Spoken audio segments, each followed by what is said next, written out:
Hello, everyone. I am Patricia Haller, the spiritual leader at Unity Clear Lake Center in Lower Lake, California, and I want to welcome everyone once again to our daily message. I am taking readings from the book Keep a True Lent by Charles Fillmore during these last days of our Lenten period. So today's lesson is on atonement.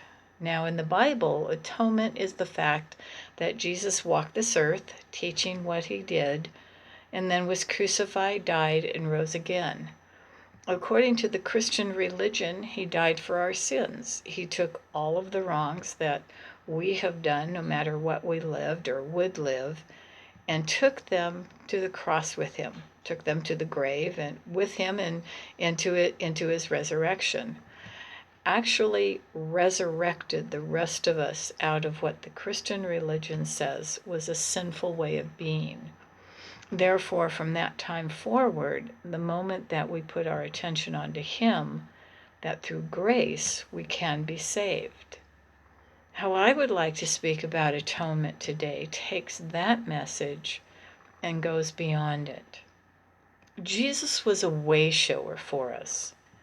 During his time on this earth, he taught many things, most of which the people of the day did not understand. Actually, most of what a lot of people today don't understand. Right now, at this time in the calendar, we're moving into the last days before we celebrate his crucifixion, his resurrection, and the time that came after that.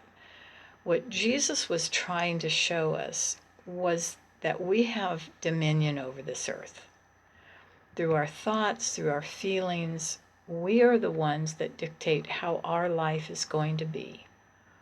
What Jesus was trying to show us is that nothing can keep us from our good, and that even death does not hold the power over us, because we are more than these bodies.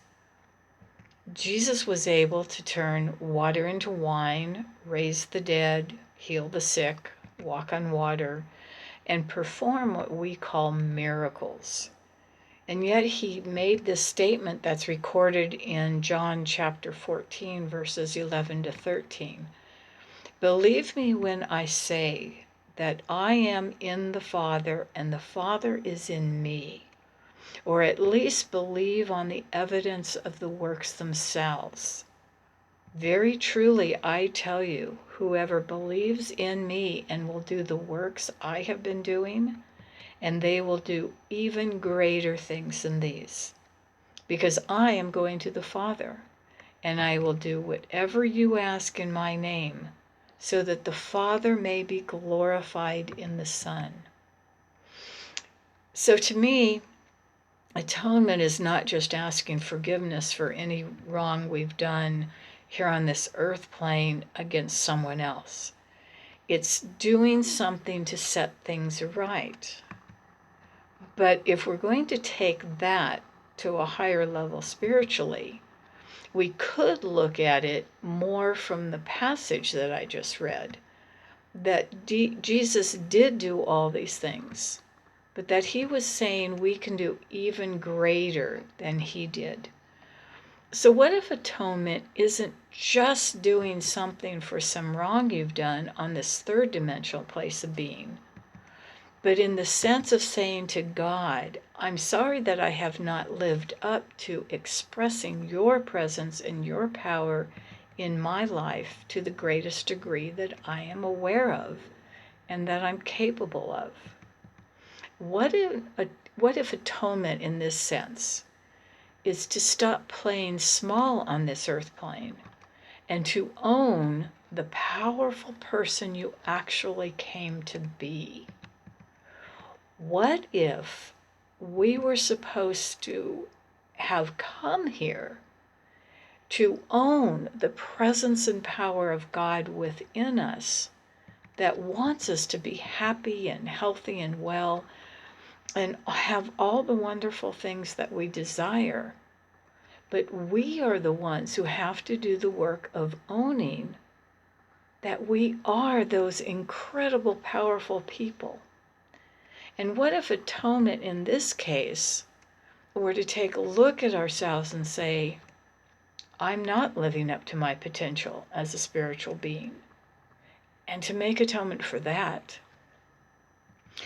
to say to ourselves, I'm going to begin to own the presence and power of God inside of me and prove that presence and power in my life on this earth. You know, we are the choosers of our life. This presence and power of God is in us, flowing through us, wanting to do the works for us. But we have been squandering this on saying, instead of great health, I'm willing to just make the statements that I am ill.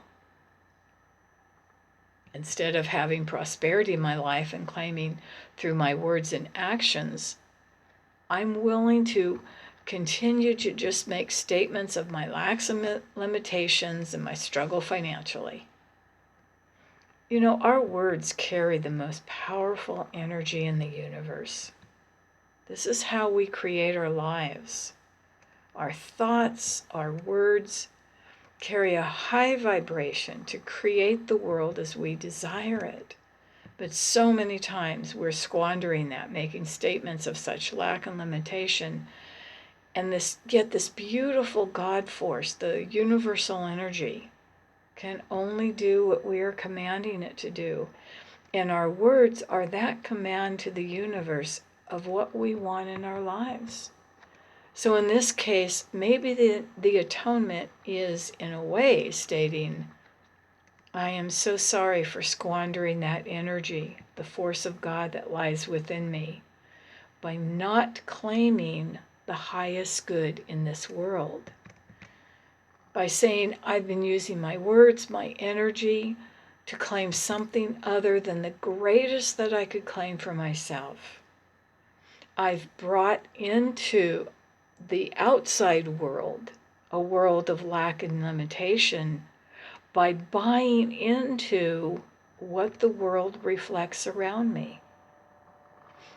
So I have bought into that outside world of lack, limitation, ill health, pain, sorrow, and suffering. And yet, in truth, the God force in me, this universal force and source of all good, is just waiting for me to claim my good through my words, through my thoughts, through my feelings. So this day, we could say to ourselves, I am going to atone for my misguided use of the power that I am, and begin now to claim only good in my life. My atonement for the misuse of this power will be, from this day forward, to think, to feel, to speak, and to claim only health, abundance, joy, peace, harmony, and most important of all, love for myself and for this world. So as a child of God, I'm going to make claim to the presence and power of that God within me. And I claim my good. I claim the good of God for myself and for this world. So my statement now will be, there is only love now present in this world as the fullness of all the good of God, and for that I give thanks. And so it is. You know, if each and every one of us would make that decision, then life as we know it now would change. That presence and power of God within us would remove so many barriers that we now have to living a life of such abundance for joy, love, life, and so much more. So I'm going to ask you today, would you join me in claiming your good today?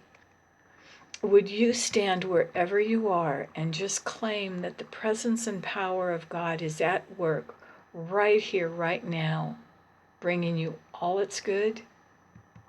For those of you who will do this work, watching your thoughts, your feelings, and especially your words, and only claim the good in your life, I want to thank you, for that is how we will and are changing this world. So thank you, everyone, for listening to this message today. If this has been an inspiration to you and you feel moved to assist Unity Clear Lake Center with a financial donation, you can mail that donation to P.O. Box 755, Lower Lake, California 95457. If we all could just remember that there really is only one presence and one power in the universe and in my life, God the good, omnipotent, then this exercise would be so much easier for all of us. So once again, I want to say we love you, we bless you, we appreciate you, and we behold the Christ in you. God bless each and every one of you. Have a beautiful day.